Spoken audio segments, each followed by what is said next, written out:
الحمد لله رب العالمين الرحمن الرحيم مالك يوم الدين إياك نعبد وإياك نستعين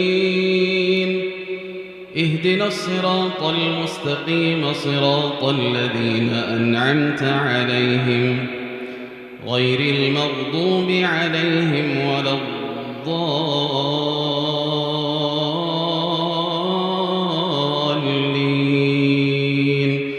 آمين.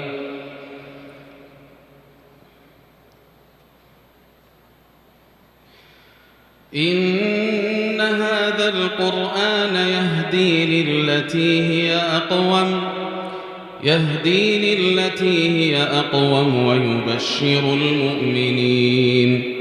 ويبشر المؤمنين الذين يعملون الصالحات أن لهم أجرا كبيرا وأن الذين لا يؤمنون بالآخرة أعتدنا لهم عذابا أليما. ويدعو الإنسان بالشر دعاءه بالخير وكان الإنسان عجولا. وجعلنا الليل والنهار آيتين فمحونا آية الليل وجعلنا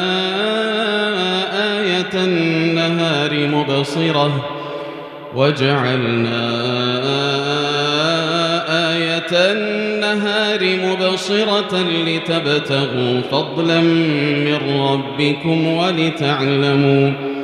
ولتعلموا عدد السنين والحساب وكل شيء فصلناه تفصيلا. وكل إنسان ألزمناه طائره في عنقه ونخرج له يوم القيامة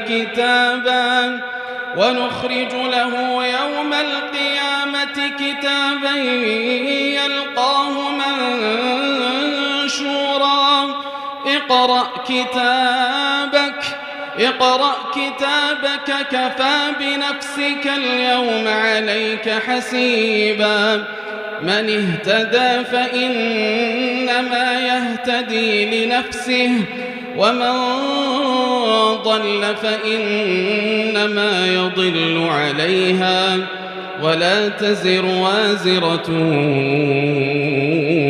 وزر أخرى وما كنا معذبين حتى نبعث رسولا. وإذا أردنا أن نهلك قرية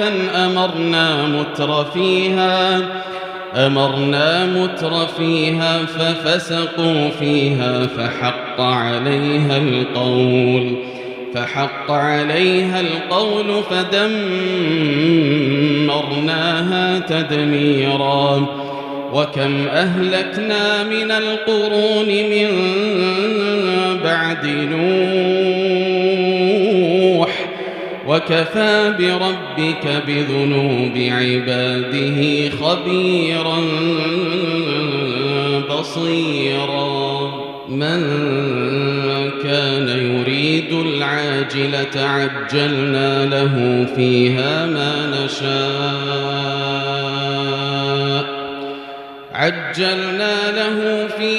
ما نشاء لمن نريد ثم جعلنا له جهنم يصلاها مذموما مدحورا. ومن أراد الآخرة وسعى لها سعيها وهو مؤمن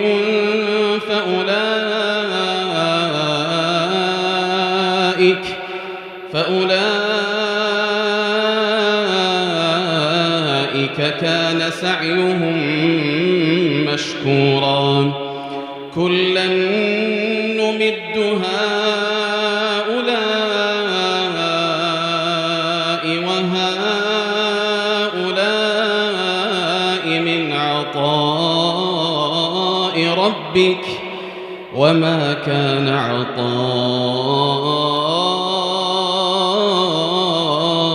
ربك محظورا انظر كيف فضلنا بعضهم على بعض وللآخرة أكبر درجات وأكبر تفضيلا لا تجعل مع الله إلها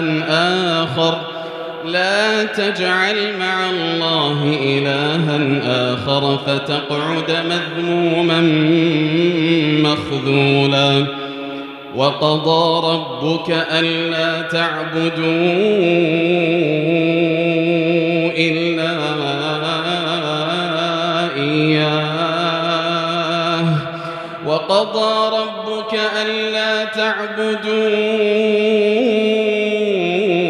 إلا إياه وبالوالدين إحسانا إما يبلغن عندك الكبر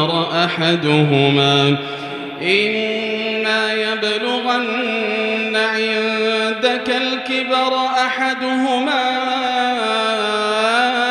أو كلاهما فلا تقل لهما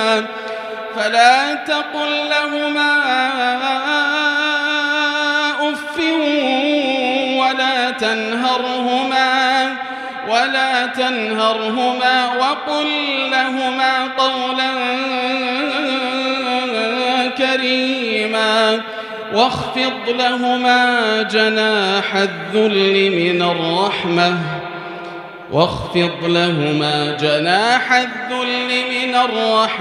وقل رب